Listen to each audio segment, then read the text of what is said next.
કલ્યાણકારી દેવ અને નાગ દેવતાના સ્વરૂપમાં પૂજાતા ગોગા મહારાજ ભક્તોની રક્ષા કરનારા દેવ તરીકે માનવામાં આવે છે। ભક્તિ સંદેશમાં આજે અમે આપને દર્શન કરાવીશું મહેસાણાના જમનાપુર ગામે બિરાજમાન આશરે 700 વર્ષ પૌરાણિક ગોગા મહારાજના પવિત્ર ધામના, કે જ્યાં ગોગા મહારાજ પોતાના ઘોડા સાથે પ્રગટ થયા હતા તેવી અખંડ આસ્થા જોડાયેલી છે। આ ધામમાં ગોગા મહારાજની પ્રાચીન મૂર્તિની સાથે નાગ દેવતા પણ સાક્ષાત બિરાજમાન છે અને ભક્તો માને છે કે અહીં દર્શન કરવાથી સર્પદંશથી રક્ષા મળે છે અને તમામ મનોકામનાઓ પૂર્ણ થઈ જાય છે। તો આવો કરીએ જમનાપુરના આ પવિત્ર ગોગા મહારાજ ધામના દિવ્ય દર્શન। મહેસાણાનું જમનાપુર ગામ કે જે આશરે 2000ની વસ્તી ધરાવતું ગામ છે। આ ગામમાં એક પૌરાણિક અને સુંદર ગોગા મહારાજ ચૌહાણનું ધામ નિર્મિત છે। એક માન્યતા પ્રમાણે આશરે 700 વર્ષ પૂર્વે શ્રી કાશીરાજ મહારાજ કે જે કાશીથી જમનાપુર ગામે આવ્યા હતા અને કઠોર તપ દ્વારા તેમણે ગોગા મહારાજનું સ્મરણ કર્યું અને તેમની સામે ગોગા મહારાજ પોતાના ઘોડા સાથે પ્રગટ થયા હતા અને તે સમયથી ગોગા મહારાજ આ પવિત્ર ભૂમિ પર જ બિરાજિત થઈ ગયા હતા। આ પવિત્ર ભૂમિ પર ગોગા મહારાજની 700 વર્ષ જૂની મૂર્તિના દર્શન થાય છે, તો સાથે નાગ દેવતા પણ પોતાના ભક્તોની સુરક્ષા કરતા હોય તે રીતે સાક્ષાત બિરાજિત છે। સાથે આ ધામમાં આપને એક નાગનો રાફડો પણ જોવા મળશે, જ્યાં સમયાંતરે પોતાના ભક્તોને નાગ દેવતા દર્શન આપ્યાની છે માન્યતા। જમનાપુરનો ગોગો તરીકે પ્રસિદ્ધ થયેલું આ સ્થળ ગુજરાતનું સૌપ્રથમ ગોગા મહારાજનું ધામ હોવાની પણ માન્યતા છે, જેથી ગુજરાતમાં જ્યાં પણ ગોગા મહારાજનું મંદિર બનાવવામાં આવ્યું છે તે દરેક સ્થળે અહીંથી જ્યોત લઈ જવામાં આવી છે। આ ગામનું મંદિર બહુ પુરાતન અને ભવ્ય છે। અહીંયા આજુબાજુની પબ્લિકના 25-30 ગામોના લોકો દર પૂનમે દર્શને આવે છે અને મહાપ્રસાદીનો લાભ લે છે અને દરેક ધન્યતા અનુભવે છે।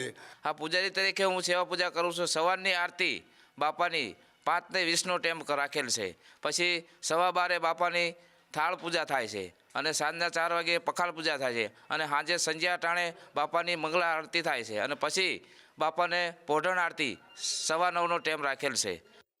આ ધામમાં શ્રાવણ માસની પંચમી એટલે કે નાગપાંચમનો ઉત્સવ ખૂબ જ ધામધૂમથી ઉજવવામાં આવે છે, જેમાં નાગપંચમીનો મેળો ભરાય છે, જેમાં માત્ર ગામડા જ નહીં ગુજરાતભરમાંથી ભાગ લેવા લોકો આવતા હોય છે। તો વૈશાખ વદ તેરસે આ ધામમાં પાટોત્સવની ઉજવણી કરવામાં આવે છે।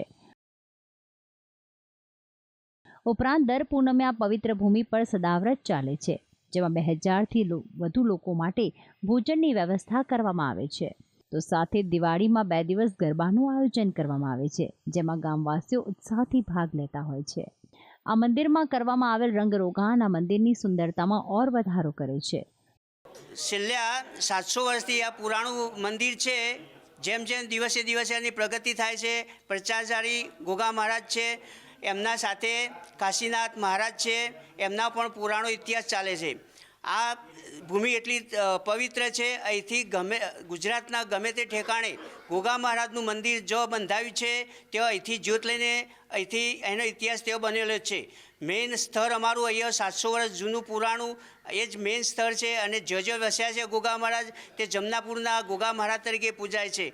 આ જે સ્થાન છે આપણી, હું વૈદિક રીતે વાત કરું તો આપણી વૈદિક પરંપરા સનાતન ધર્મની અંદર વૃક્ષની પણ પૂજા છે, ગાયની પૂજા છે, પીપળાની પૂજા છે, વડની પૂજા છે, એમાં સર્પની પૂજા છે, પણ આ સામાન્ય નથી। આ જે જગ્યા છે, આ સ્થાન છે એ સામાન્ય નથી, પરંતુ આ જે રાફડો છે 9 કુળના જે સર્પો અનંતમ વાસુકે શેષમ પદ્મનાભમ કમલમ શંખપાલમ કર્કોટકમ કાલિયમ તક્ષકમ તથા 9 નાગોના નામ છે, એ 9 નાગોનો સર્વોપરી હોય તો એ આ ગોગ ચૌહાણ કહેવાય છે। આ એકલા ગોગ મહારાજ નથી કહેવાતા બેન, આને ગોગ ચૌહાણની એક ઓળખ પણ છે।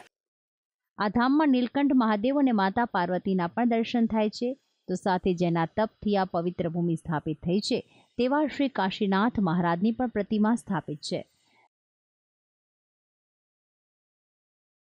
તો સાથે જ કષ્ટભંજન હનુમાનજીની પણ એક અલૌકિક મૂર્તિની સ્થાપના કરવામાં આવી છે।